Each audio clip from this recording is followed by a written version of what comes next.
are the most commonly used tools for creating holes. Short spotting drills are used to create shallow, conical holes, preventing longer drills from wandering off center.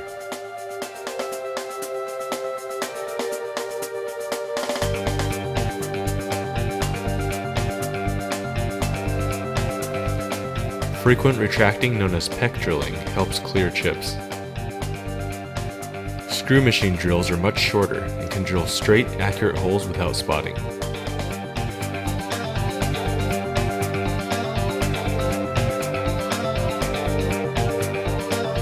Programming a CNC machine to drill holes is simplified with the use of CAN cycles. The table and spindle initially traverse to the starting position of the first hole. The G81 command, followed by various parameters, initiates the CAN cycle. G81 is a modal command, meaning it stays active until another command cancels it. Drilling additional holes only requires specifying new coordinates.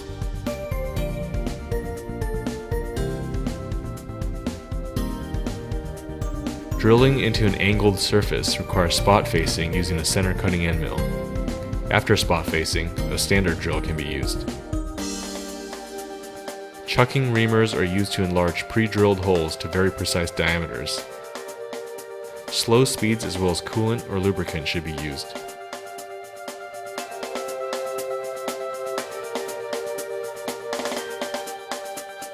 Power tapping is a fast way to tap holes on a conventional machine equipped with a quill and a 3-phase instant reversing motor.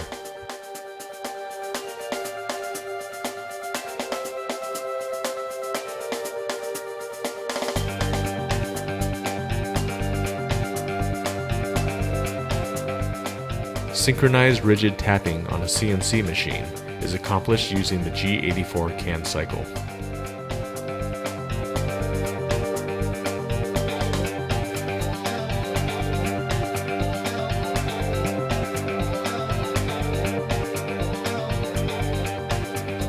Helical boring with an end mill is an economical way of creating larger holes.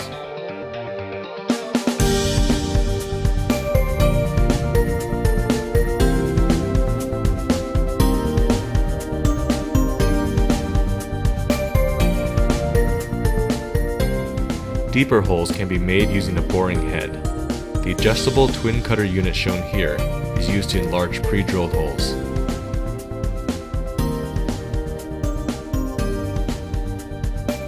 A finish boring head holds a single adjustable cutting edge for the highest precision and the smoothest finish.